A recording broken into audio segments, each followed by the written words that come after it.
green, we sway with a beer in hand every day. From the tee to the hole, we're just trying to keep control. We're barely out of bounds, drinking and golfing around. A toast to the fairway we raise for the love of the game and the haze. A swing and a miss, oh what a sight. We laugh it off with delight. With each swig from the can, we're the best at this plan. We're barely out of bounds, drinking and golfing around. A toast to the fairway we raise for the love of the game and the haze. No matter the score, we're here for the fun, the sun, the laughs and the pun. So here's to good times and great friends we found in this game where we're barely out of bounds. So grab your clubs and enjoy your brew. We're here to make memories come true in the world of golf and beer. We're barely out of bounds. Cheers.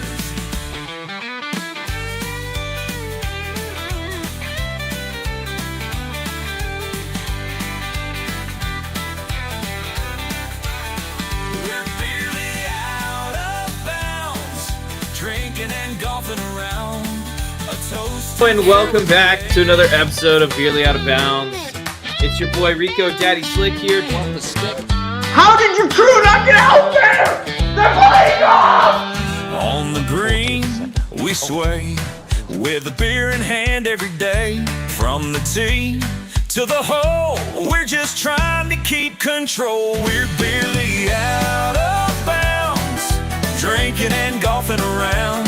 A toast to the fairway we raise for the love of the game and the haze. For the love of the game and the haze. I don't know if it's about to this class. I don't know.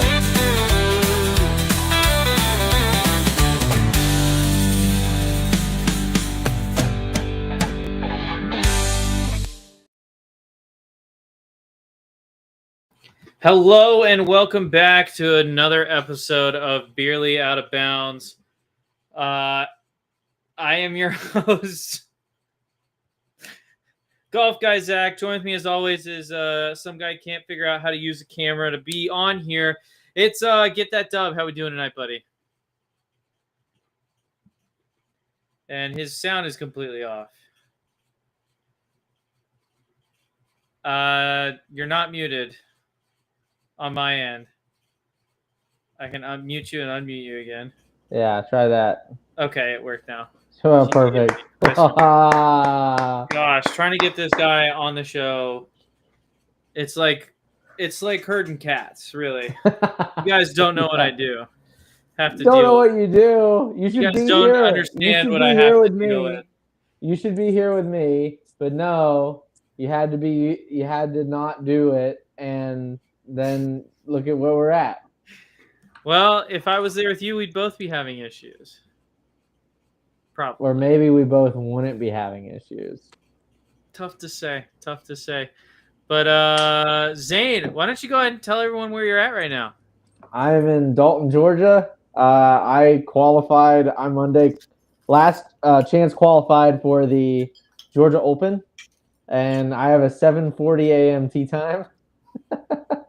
So that'll be fun waking up for that. But no, I'm super excited. The cool part is I qualified on the course we're playing. Yeah. So that's pretty exciting. Good vibes. I was able to shoot in the last chance qualifier. I was able to shoot 70. So I shot 2 under. Only 1 under on the course we'll be playing tomorrow because they moved number 10 up to be a par 4. Okay. And I think that's where we played from anyway, which why they didn't just call that a par 4 blows my mind. I don't understand that. But I shot the number I shot and was able to, make it. So, and I made it pretty comfortably. I made it by 2 shots. So that was really awesome. I went birdie, birdie, birdie finish. Like Yeah. that was like the coolest thing ever. Just riding a high, and I'm really looking forward to doing something special. Hopefully, Zach Yeah. knows the struggle I faced down in Kinderloo. Yeah. Zach knows all too well Valdosta. I mean, the fans that have been around will know, you know. Yeah. But So Valdosta did not go well. yeah, congrats to Zane for making it. It's a big accomplishment, a big deal. So shout out to you, buddy. Thank you. Are you drinking anything tonight, or are you staying sober? I am. No, I think it's always good to just drink one. So I'm not gonna like do what you're doing and drink like 3 or 4. I only have one. So, Oh, nice. Good for you, dog. Good for you. yeah. So anyway, I've got a Truly strawberry lemonade. It's only 100 calories. There's no gluten in it, which is what I try and stay away from. I'm just checking again. Yeah, there's no gluten in it, so that's good. There you go. Gluten free. Zach, what are you drinking? I am finishing off the last of my Lazy Magnolia Brewing Company Southern Pecan. Nice, very nice. It's a good beer. Good. Yeah, it is. She will be missed. She will be missed. But yeah, Zane did last open qualifying. I decided not to. I have a YouTube video dropping tomorrow on Golf Guy Zach. That'll explain a little bit as to why. But well, and you already. I mean, we already, the bet was already made, right? That doesn't extend to. It's not just this tournament, right? It's the whole year. Yeah, is our bet. So that you still got the Milton, and I'm gonna try to play in the North chapter with you. So yeah, I mean, and the RSM, because you said you were gonna play in the RSM. I said it depends. Depends on how I'm playing at the time. I feel like I'm gonna be ready for pre-qualifying for the RSM. Mm-hmm. So, the game's pretty solid right now. I'm having some issues, but it has nothing to do with the golf swing. So, Gotcha. but yeah, I mean, we both failed to qualify at our qualifying sites, and Zane did last chance qualifying. So, yeah, and it's what's hilarious about it is I shot 80 right in the qualifier at this is just so wild how this works. But I shot 80 in the qualifier at Cartersville. We talked about that. I had 40 putts. Mm-hmm. I figured out the putting. Mm-hmm. And what happened? I don't know exactly what my putt. I didn't look at how many putts I had. Yeah. In the round. My guess it is significantly lower than 40, but definitely I think I had less than 30 putts. But it is kind of funny how that works, where we were talking. Yeah. And remember how we were saying, like, even a bad day, you shoot 30 putts, you shoot 70 and you're in. Yeah. And I shot 70. It's just kind of wild how that works. Yeah. But anyway. But playoff race is heating up on the PGA Tour. Mm-hmm. A lot of notable names not yet in. Of these guys, which I'm about to name, give me 1 second. Of these guys, who do you think has the best chance of getting in this week? We have Gary Woodland. He's currently ranked 75th. He needs a solo 25th. He's currently, his best finish at the Wyndham is T27. You have Adam Scott, who's currently ranked 85th. He needs a two-way tie for third. Mm-hmm. And his best finish at the Wyndham is a tied for second. You have Tom Kim, who needs a solo third. He has won here before. Joel Damon, 101. Basically, he needs to be top 2. His best finish at the Wyndham was T42. Mm-hmm. Max Homa, same situation, but his best finish at the Wyndham is a cut. Nick Dunlap needs a win, 133rd. His best finish is a cut. And Sahith Theegala, who has had a lot of struggles this season, ranked 144th. He needs to win this week, and he has never played this tournament before. Of these guys, obviously you're probably going to be closer to the first couple of these guys, these notable names. Who do you think has the best chance of getting in? Out of those guys, who do we say? Gary Woodland, Sahith Theegala. Gary Woodland, Adam Scott, Tom Kim, Joel Damon, Max Homa, Nick Dunlap, and Sahith Theegala. Nick Dunlap doesn't have a shot. Can we just put that out there? Dude looked absolutely terrible. And what's sad about Nick Dunlap, honestly, and this is not a dig on him, it's a dig on the media, is how much they're rooting for his downfall. Did you see how much cameras they had on him at the Barracuda? No. Like hitting shanks and stuff. Oh my God. I watched that during the level 2. It was on during the level 2 PGA seminar. And we were just, me and the other associates, we were talking about that. It's just crazy how they'll show that, but they won't show, and we've talked about this before, they won't show the people in the top 30 or top 20 that have a chance, or top 5 even. Yeah. But they'll show shots of Nick Dunlap shanking the ball. And the issue with that is that we, as golfers, and you would agree with this, we enjoy watching golfers struggle. Mm-hmm. What we don't want to watch is the guy at the bottom of the field who's having an awful day on the golf course. Like, that's not something we particularly enjoy watching, because we know that feeling, and it's the worst feeling in the effing world. Yeah. And it's so depressing.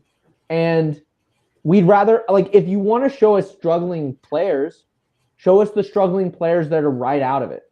Or like the guy in 10th or the guy in 5th. Don't show the guy who's right T120, in the back of the field at some Stableford event. I think it's one of those things where it's like, it's almost it. Fortunately for Jake Knapp, he didn't fall victim to this, but it's almost like you have a breakout event very early on where you play really well, and then the media is just going to follow you for the rest of it, and they're going to follow you. I don't think that's what it is. I think it is, Zane. Because he came onto the scene, he had a good couple of tournaments. He was from PGA Tour University, no? No, he was the first. He was one of the first amateurs to win a PGA Tour event. That's what it was. Like, he was the first one since Phil Mickelson to do it. Yeah, but I mean, you have a story like that, first amateur since Phil to win a PGA Tour event, and then he turns pro, and I think he's gonna face a little bit of extra camera time than guys that do it the more conventional way. And it's not his fault that he's being put under this extra pressure, but it's something that he's probably going to have to deal with probably for, if he continues on his current trajectory, probably at least another year until he's back. Because I think about Bo Hostler's career trajectory. You know what I mean? Had that breakout U.S. Open where he was leading through 54. He kind of blows up on the last day. And everyone's like, oh, Bo Hostler is going to be the next insert name here. And he gets all this pressure on him, and he has a really rough start to his career. Now, he's turned into a pretty solid player who kind of hangs around in the middle of the field most of the time. But, like, it's one of those things where you have a breakout event very early on in your career, or even before your career even gets started. Because I believe Bo Hostler was an amateur at the time when he was leading the U.S. Open. Because I think he was like 16 or 17 at the time. But, I mean, you end up with these guys that get a lot of pressure early on, and they aren't ready for it, frankly. And it's just it's a sad thing that you see happen on occasion. You see it in every sport. Guys have a breakout rookie year in the NFL. They have a breakout rookie year in the NBA. And whether it's due to injury or stuff that's happening outside the lines, something's not working out. Well, for Nick Dunlap, it's just keeping the ball in play off the tee. That's really what it boils down to. And I think I heard someone talking about it, because he had that opening round, like, what he shoot, like 90 at the Masters or something. It's stupid, yeah. Yeah, that opening round, like 90 at the Masters, and I think he followed it up with like a 78 or a 77. But they were talking about he was just getting stuck. He's like this coming through the ball. You couldn't see my arms there, but they were behind. That's we were talking about this, me and Branson there at the golf club, but to some extent, a lot of those guys are stuck. Like, there's a lot of guys on tour that play stuck, or to some degree stuck. Yeah. I don't think that's the issue, frankly. I think a lot of those guys figure out a way to hit it straighter. No, I understand that, but like when you're going through swing struggles, sometimes it can just happen out of nowhere, and it happened to him at the Masters. Yeah, and everyone was rooting for him to do well. That's and true. He just kind of whether it was nerves or something, that's true. Getting stuck got significantly worse that week for whatever reason. Yeah. I get that, and he struggled ever since then. Really, he has had a pretty rough year. A couple of the other guys on the list have a pretty rough year as well, including another guy I don't think has a chance, and that's Sahith Theegala. I mean, he has number one. You don't think he has a chance? He needs to win this event. He's currently ranked 144th. Oh, he needs to win this event. I got you. And he's never played this event before. And he's been struggling with injuries. He's had some injury problems, but also even when he's been healthy, his game just hasn't been all there. Yeah, I get that. He's been struggling a little bit off the tee and around the greens. That's not a great combination. So who's your pick out of that? Out of those guys, out of these notables, I'm thinking probably Scott, honestly. Probably. I mean, just because he's got the least he has to do, Gary Woodland's probably the most obvious. He's got to finish T27. What does Scott have to do? Scott has to finish in a two-way tied for third. Ooh, that's a steep hill. Yeah. So just because there's the least he has to do, Gary Woodland's probably the best bet. Yeah, as a dark horse, I could see Tom Kim doing it because he's won this event before. He needs a solo third, but he has won this event before. So it's clearly the course he's comfortable with. I could definitely see him being on the top of the leaderboard. It's just one of those things where it's tough. He also has had a rough year for him, for sure. He has really struggled to get things going. It kind of seems like he'll have one good round, one bad round, one good round, one bad round when he makes the cut. And sometimes if he doesn't get hot during one of those first two rounds, it's just kind of a even to one over par miscut. So he definitely, and I know he definitely wants to make the playoff. Another guy, I just don't see Joel Damon getting it done. He's not, this is no disrespect to Joel Damon because I love him, but he's just not a guy that I expect to finish highly. His path to the playoff for me every year is he's going to have like 6 or 7 top 10s and just kind of hang around the middle of the pack the rest of the year in terms of miscuts or T40s and stuff like that. And I think for him, and I think we've talked about this before on the show, I think his is a little bit of a confidence issue, and he's opened up about that himself. But I don't see him getting in. He needs a two-way tie for second. That's a big ask, I think, for Joel Damon at this event where his best finish is a T42. So sure. So I think your best bet, honestly, I don't see Adam Scott getting in a two-way tie for third. It'd be cool, but I don't see that happening. It's either probably Gary Woodland or Tom Kim out of that group. I want to real quick just look at the PGA Tour standings to see who's got the best chance to fall out, move the other direction. Because that's sometimes even more interesting than the opposite. Okay, so guys right around the cut line because it's top 70, correct? Mm-hmm. So this is showing Gary Woodland in 4th, but I don't know. Is it really? Yeah. Or this is showing Gary Woodland in 74th, and the graphic has him in 75th. Guys that have a potential to fall out, top 70. You have Cam Davis sitting right there at 70. Okay. How did he play at the 3M because I think he missed the cut. He shot 1 over through 2 days at the 3M, which is not great considering what the final ended up being out there, 23 under par. So Cam Davis, decent chance he could fall out. Who else do we have here? Mm-hmm. Emiliano Grillo's got a shot to get in. He's one ahead of Gary Woodland on those rankings. Sure. The Euro all-time pull there. I don't know if you remember that when he picked him out of nowhere and he ended up finishing like T3 or something like that. I do remember that. That was awesome, by the way. A couple notables that have potential to miss, rather unlikely, but you have Ricky Fowler and Eric Van Rooyen at 66 and 67 respectively. Mm-hmm. I think that both of those guys probably get in. But I think there's definitely a chance he could fall. It just kind of depends on who does what this weekend, right? Mm-hmm. If they miss the cut and they have a couple guys that are right behind them jump them, it could happen.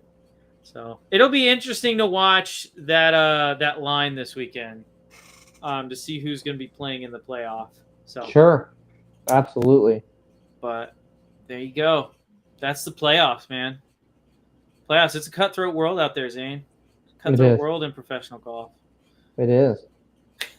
Did you do your DraftKings? I have not done it yet. I was waiting for the show to do it. That's okay. So you want to go ahead and do that now? We can. Why don't you put it in and we'll, I can talk about something. Okay. So yeah, for those of you that aren't aware, and maybe Zach can pull this up. I'm not sure how we do this, but Jordan Spieth predicts that he can make it back on top of his game in 2026. He had a full interview, and he said, quote, "Next year is going to be a really good year for me. I could feel it." Do you have that there on Nuclear Golf? I'm getting to it. Give me 1 second. You're good. Sorry, guys. I just can't pull up anything. There you go. And if we can just watch that video.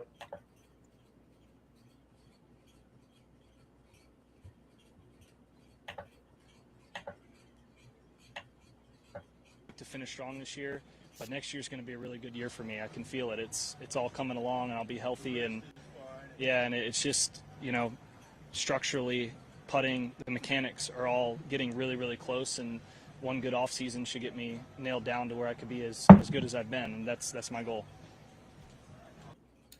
Zach, what do you think about those comments? He talked about injury, talked about the mechanics.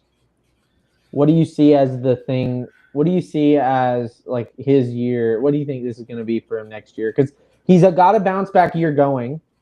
Yeah, definitely. It's a bounce back year from a really bad year last year, 2 years ago. Last couple of years, yeah. So what do you think as far as those comments go? What do you see in the cards for Jordan? Yeah, I'm hoping he can get back to where he was. But for me, this is just my opinion. And you are allowed. This is America. This is America. I'm allowed to have an opinion. You are.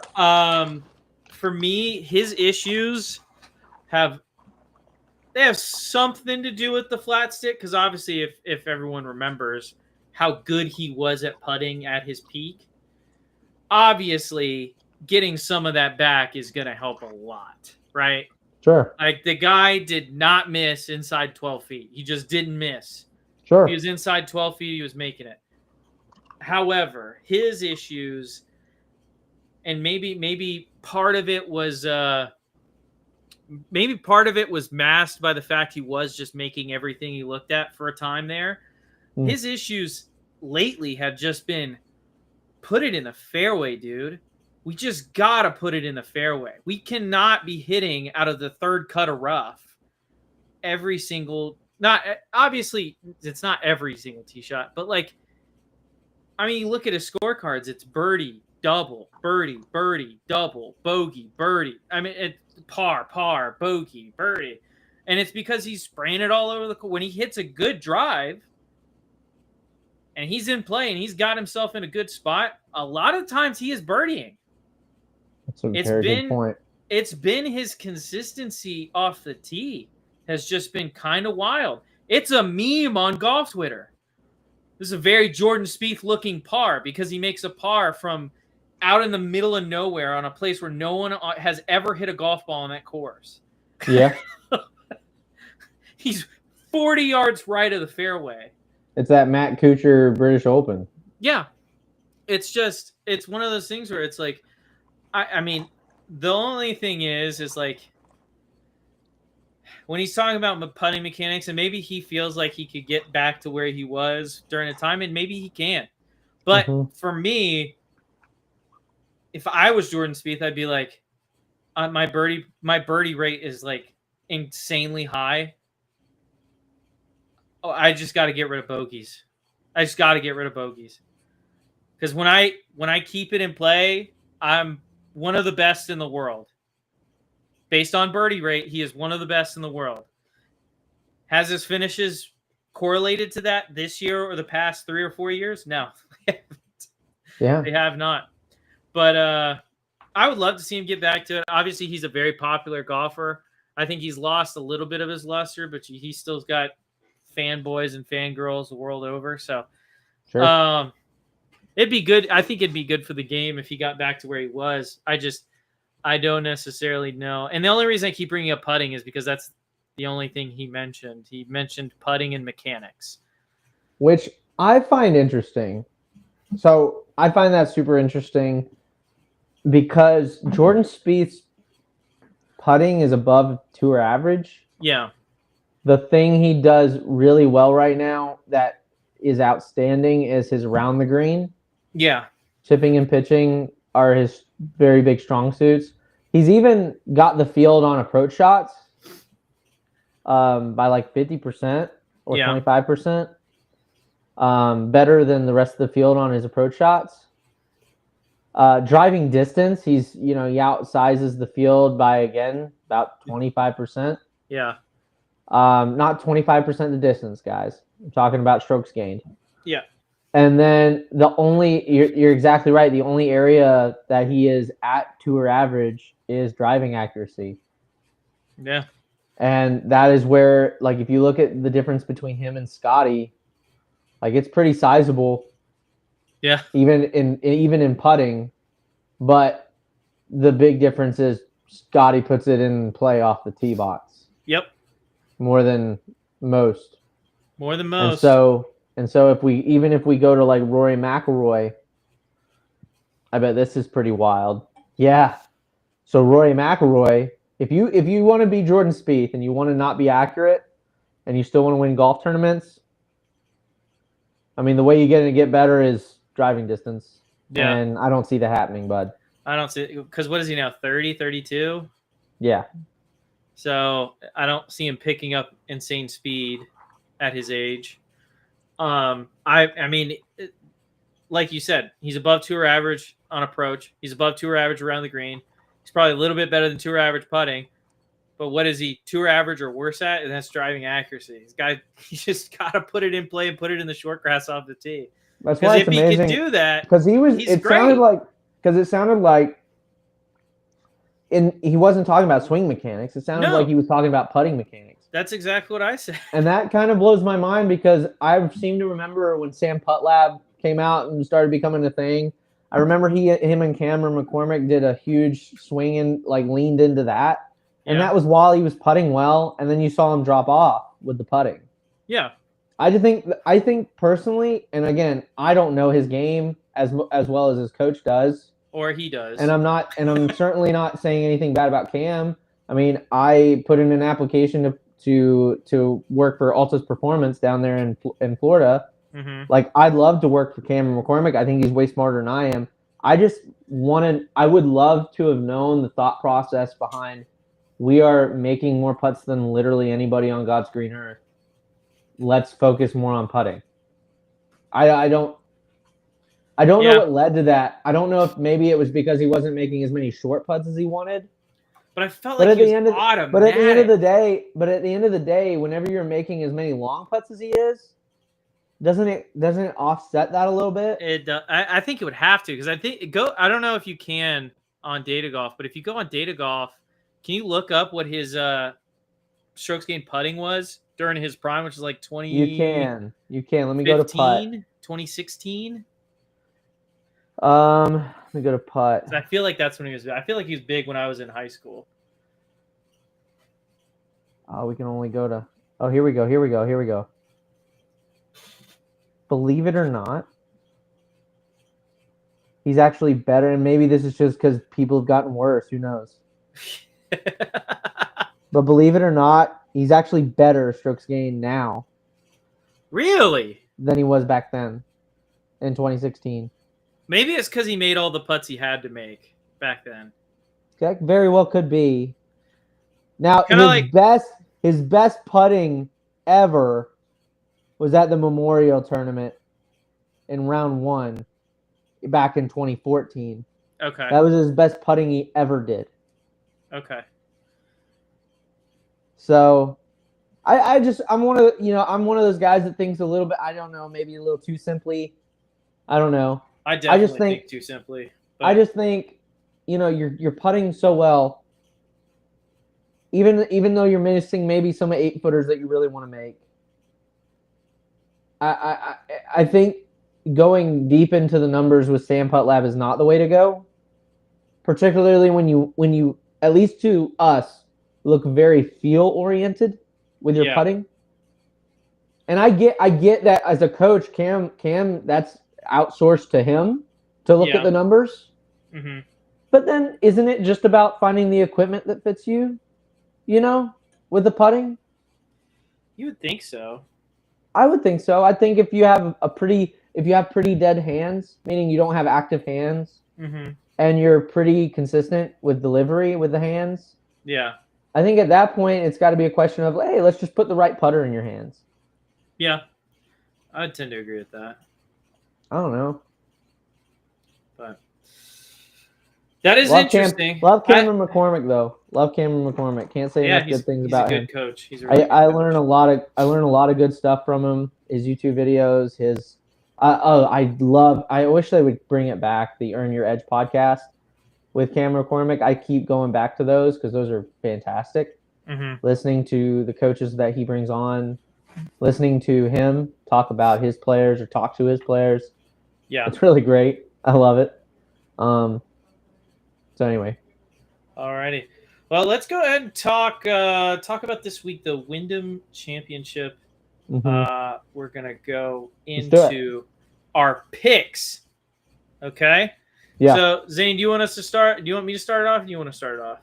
I can start it off if you want. Yeah, go ahead. Let me go to my team.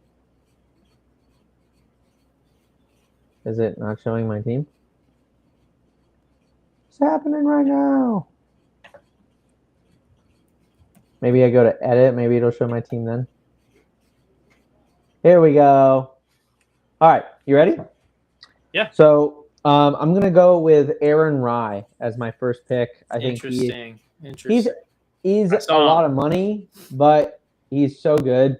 I mean, I don't really like rooting for Englishmen, but when you're that good, I'll pick you. But Aaron Rye's been playing pretty good. I think, he's got a top 10 this season. He is overvalued, I think, at 9,300, but I think he's going to do well. I think he's underexposed. I don't think a lot of people are going to pick him, even at 9,300. That makes sense. So I'm going to pick him. So you guys know how I do this. We start with value picks. I'm going probably best value this week, coming off of a top 10, just his second of the year. I don't think he's got a chance to make the playoff, but he's got a good chance to cap off a season where he struggled a lot. He's turned around lately, and that is Mr. Takumi Kanaya out of Japan. Finished T7 last week at 19 under par. He's obviously playing very well. And $7,100 for a guy that finished top 10 last week. Obviously, the 3M and the Wyndham, very different courses, but I think he could play well this week, and that was a pure value pick, value. Sure. I got Bezuidenhout again for the second week in a row. He didn't pull through for me last week, but I'm doing the whole. Well, if he didn't do it well that week, he's going to do it well this week. So that's where I stand with Bazun and Holt. He's got 2 top 10s. He's got the game. We know he's got the game. Anyway, Yeah, that's who I got. sure. He definitely has the game. My second pick, again, a value pick, and a guy I love. I love this man, Zane, and that is Mr. Alex Noren. He missed most of the season due to injury, had a top 10 last week. He's made 5 of 8 cuts this year. I think he finishes the season 6 for 9 and gets it done. Only $7,200.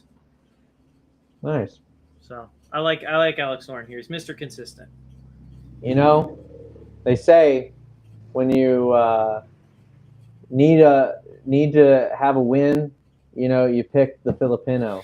And so I'm gonna pick What? Rico. I don't know where I was going. Is that with something they say? That's something they say. So I'm picking Rico Hoey. He's from the Philippines. He's got 2 top 10s. He's 15 out of 23. How's it cuts going, made. Michael? I think he's going to do well. Okay. All right. Next value pick. This guy needs to win this week. He's on the line. Mr. Max Homa. He's played some pretty decent golf lately. He needs to win. I expect him to at least get a top 10 this week, trying to press and make the playoff. Rooting for him to play well. So we're going Mr. Max Homa. They clearly don't expect him to win. $7,400 this week on DraftKings. So, but I think he'll put in a good performance. I like that. I think he's one of those guys that will perform and when he has to. Yeah. I'm picking Lucas Glover for obvious reasons. I mean, you can't argue with the season that he's put in after the U.S. Open. Mm-hmm. Obviously, he got cut the U.S. Open in the Memorial. But Travelers Championship, 9th place.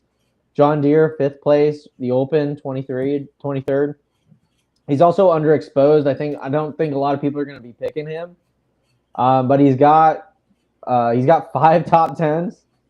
So I think he's a good pick. Anyway, it's pretty good. Another guy that needs a great week, Mr. Tom Kim. Mr. Tom Kim. You're picking all these guys on the line, dude. He needs a good week. He needs a T2 or better. He has won here before, so he's clearly familiar with the course, and he's played well here. So I'm going with Tom Kim. I expect him to play well this week. I'm not sure he gets in, but I think he'll have a good week. That's a good one. I picked Siwoo Kim. Missed the cut twice in the last 2 weeks. I'm expecting a bounce back from the likes of Siwoo. He's that kind of guy. It's happened in the past. Travelers, he got cut, then he went T84 at Rocket, and then right after that, he went T11, T34. So it could happen. He's one of those guys that bounces back pretty quickly, so we'll see what happens. All right. You're going to notice a lot of my picks so far have been value picks, and that's because I spent big with my top 2. Sure. At $10,100. 2-time winner this year on the PGA Tour, Mr. Max Fly Ben Griffin. Nice. He's Ben Griffin. I think he's overexposed. I think a lot of people are picking him, so I don't think he wins this week. I just think he plays well. I needed a for sure thing with my first 2 top picks. Mm-hmm. I think he's for sure finishing top 30. I stayed away from him for that reason, though. Okay. But I picked Sunjay M as my last pick. Sunjay M, he hasn't been playing well. He shot 71-71 at 3M. Before that, he did make the cut at the Open. He T52'd it. Had a really good 3rd round after making the cut. And I just think I think it's like the Siwoo Kim pick. I think it's a bounce back pick. Okay. I like those odds. I think a lot of people aren't going to pick him for that reason. And I think that that's going to help me in the long term whenever he does make the cut at Wyndham. Okay. My last pick's the most expensive guy this week. Matty Fitzpatrick. That's a good pick. I think I'd almost guarantee a top 5 from Matthew Fitzpatrick. Almost. Not quite there yet, but I'm almost going to guarantee a top 5. Okay. He's playing good right now. He's a very, very solid player. So I don't have anything else that I can say. He's a very solid player. And I think he's still looking for his first win of this year. Yeah. And this would be a tournament to pick it up at with a lot of names not missing there. Yeah. Yeah. So yeah, for obvious reasons. Yeah. So I'm going with Matthew Fitzpatrick. That's a good pick. Real quick, run through your lineup again real quick for everybody, Zane. Yeah, absolutely. So I picked Aaron Rye, 1 top 10. Lucas Glover, he's got 5 top 10s. He's by far my best pick, I think. Siwoo Kim, the bounce back pick with also Sung J M. He's also a bounce back. Both have 2 and 3 top 10s, respectively. And then I have Hoey. I have Rico Hoey from the Philippines. He's got 2 top 10s as well this season. And then Bazunahot, who also has 2 top 10s. All right, and going down, we got Matthew Fitzpatrick, Ben Griffin. Then we drop all the way down to Tom Kim, Max Homa, Alex Noren, and then Takumi Kanaya out of Japan. We'll see what happens. Zane, are we going to do the shot thing for this? Or? Of course. Okay, shots it is. Is there anything else you want to talk about, or are you going to sign off and get some good night rest for your I'm going to sign off and get some shut-eye. It's 10 p.m. I got the early tea time. Thank you guys so much for all your support, by the way. Thank you, Zach, for all the support and for obviously understanding with all of this. But, wish a guy luck, Always, man. Your old golf pro. Hopefully he can put up some good numbers against some actual professionals that play. Yeah. So that's the goal, is to at least compete. Against those guys. Hey, that's right. Zane, be an athlete. You know what I'm saying? That's right, Frank. Frank Mantua. Come on, be an athlete. Be an athlete. Anyway, so really looking forward to it. We'll keep you guys updated. Peace out. All right, thank you guys for watching. We'll see you guys next week. We're going to talk about Zane's finish and then who's in and who is out of the playoff going into the first playoff.